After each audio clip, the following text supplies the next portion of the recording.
Assalomu alaykum. Men Qobil va Ifoza. Bugun maktabgacha yoshdagi eshitishda nuqson bo'lgan bolalarda pedagogik psixologik tasmin va tuzish haqida sizlarga ma'lumot beraman.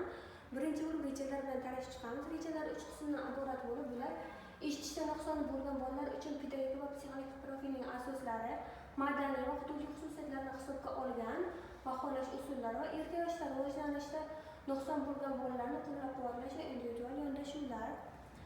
Bunda birinchi bo'lib eshitishda nuqson bo'lgan bolalarga pedagogik va psixologik profilning asoslari, nazariy asoslari haqida tanishib chiqamiz. Bunda eshitish nuqsonining turlari, ularni tashxis qilishda bu nuqsonlar aralash nuqson yoki sensonevral yoki konduktiv kabi turlarga bo'linib, mana shu nuqsonlar turlari haqida gaplashib va mana shu nuqsonlar haqida ma'lumot berib boramiz. Va ikkinchisida baholash metodlari. Bunda eshitishda nuqson bo'lgan bolalarni audio, psixologik pedagogik testlar olib boriladi va ularda turli xil kuzatuv va intervyular yordamida ehtiyojlar va qobiliyatlar aniqlanadi. Individuallashtirilgan yondashuvlar. Bunda har bitta bola ehtiyojlari, qobiliyatlari va ularni oilaviy sharoitdan kelib chiqqan holatda biz ularga tavsiyanoma beramiz va mana shu tavsiyanomalar haqida hozir gaplashib o'tamiz. Birinchi bo'lib, bolalarda hududiy va kontekst, ya'ni o'zining hududidan chiqmagan holatda bu tavsiyanoma berish rejalashtiriladi va tuzib boriladi.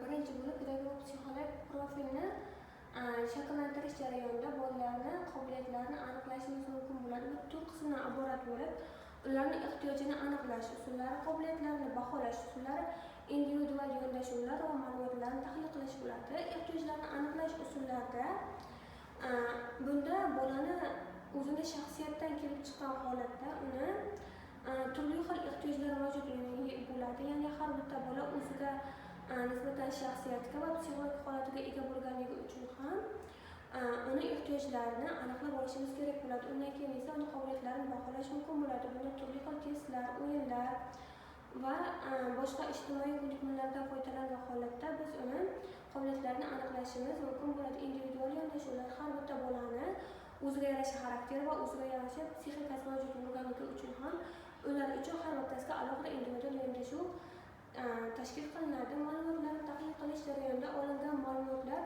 statistik jihatdan tahlil qilinadi va mana shu tahlil qilish jarayonida bolalarga o'sha tahlilga qarab yordam berish usullari tuzib chiqiladi.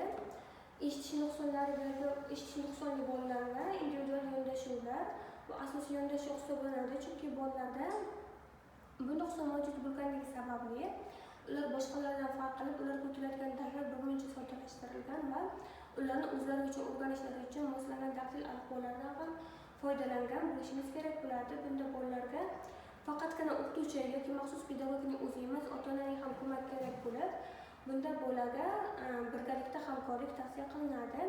Eshitishda nuqson bo'lgan bolalar uchun madaniy hududiy kontekstda baholash usullarining ahamiyati juda yuqori hisoblanadi, chunki bolalar tashqi muhit bilan qanchalik ko'p tanishganlari sari ular boshqa bolalarga, boshqa muhitga, boshqa atmosferaga moslashishlari osonlashadi va ular mahalliy va individual bo'lgan jihatlarni alohida ajratib olishlari mumkin bo'ladi. Hududiy madaniyatni baholash jarayonlariga ta'siri bu amaliy usullar tariqasida ko'p chiqishingiz mumkin bo'ladi. Bunda bolalarda hududiy madaniyat baholash jarayonlariga ta'sir qiladi, chunki madaniy qadriyatlar, urf-odatlar ularning bolalarni tahlil usullariga shakllantiradi. Masalan, har bitta viloyatda o'zining shevasi bo'lgan kabi bularni ham o'zlarining shevalari bor. Mana shunday kelib chiqqan holatda biz ularni baholashimiz va tekshirishimiz mumkin bo'ladi. Mahalliy madaniyat va hududiy xususiyatlarni hisobga olib bolalarni baholash usullarini rivojlantirishimiz mumkin bo'ladi. Bunda mahalliy madaniyatning roli yuqori hisoblanadi, chunki bola o'zining shaxsdan kelib chiqqan holatda biz uni tekshirishimiz va baholashimiz mumkin bo'ladi. Ya'ni eshitishda nuqson bo'lgan bolalarda individual yondashuvlar rivojlanishiga ta'siri, bu ularning individual yondashuvning ahamiyati yuqori bo'ladi, chunki eshitishda nuqsoni bo'lganligi sababli bu bolalarga frontal mashg'ulotlardan ko'ra ko'proq individual mashg'ulotlar ko'proq yordam beradi, chunki bunda e'tibor va motivatsiyalar tashkil qilinadi. Erta yoshda bolalarni psixologik qo'llab-quvvatlashning muhim aspektlari va amaliy yondashuvlar. Bunda erta yoshda qanchalik erta bu nuqson aniqlanadigan bo'lsa, shunchalik uni oldini olishimiz mumkin bo'ladi va bunda bolaga ota-ona va maxsus pedagogning yordami juda ham kerak bo'ladi. va uni turli xil rivojlantirish usullari va terapiyalardan foydalanishimiz mumkin bo'ladi. Madaniyat shaxsiy ehtiyojlarini hisobga olgan holatda bolalarni rivojlantirish strategiyalari madaniyatni hisobga olgan holatda individual va madaniy va shaxsiy ehtiyojlardan kelib chiqqan holatda olib borishimiz mumkin bo'ladi. Yana xulosa qilib shuni aytadigan bo'lsak, psixologik tasvirma tuzishda eng katta e'tibor bu bolaning o'zi shaxsiyatiga va uni psixologik holatiga qarab belgilanadi. E'tiboringiz uchun rahmat.